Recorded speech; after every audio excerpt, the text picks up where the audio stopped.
G'day cocktail lovers, 'tis the season. I mean, this is some quality eggnog. I don't mind supermarket eggnog. I used a lot of it last year. This year I'm making my own. Because, you know, Homer Simpson, he's a very wise man. He did say there's only 30 sweet noggy days until the government takes it away from us. I've decided to subvert the government and make my own eggnog. In fact, I'll be making 4 eggnogs. Eggnog of the week in the weeks leading up to Christmas. It's going to culminate with an aged eggnog. An eggnog I've been aging, it will have been 3 months by the time I reveal it. I'm going to try and remember which one of the 4 is my favorite, and assuming the aged eggnog works well, I'm going to take my favorite recipe from the lead up to Christmas and I'm going to make a big batch and I'm going to age it for a year and unveil it next year. I'm starting with pretty much the most basic eggnog recipe there is, although I am needlessly complicating it 2 ways. Eggnog is essentially egg, milk, cream, sugar, booze. Or no booze if you don't want a boozy version. And you can do all sorts of things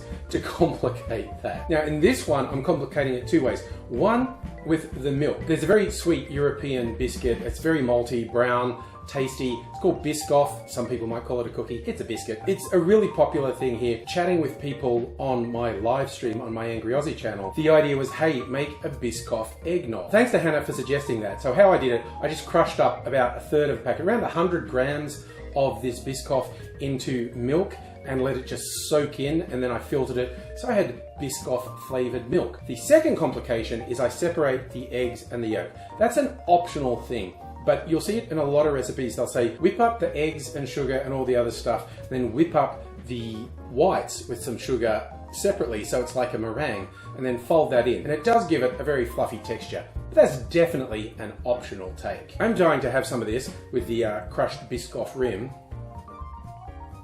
It's so yummy. Oh my God. It's just not all that boozy. You can also use more booze than I used in this.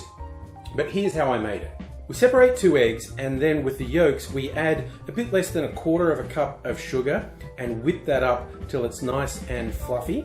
And then we add 1/2 cup of heavy cream and 1.5 cups of milk. The final touch is the booze, 1/2 cup in this recipe. It's a dark spirit is what's usually used, so take your choice, rum, brandy, whiskey, it's up to you. Whip that all together, then separately whip the egg whites with some sugar until it basically starts to get meringue-like. You get those firm peaks in it, and then you fold that into the original mix to have one great big mix. And then I decided to rim the glass I'm putting it in. I just used some cake decorating icing so it'd be sticky and rolled it in the crushed Biscoff, but you can use whatever you like to rim the glass, and then just pour in and away we go.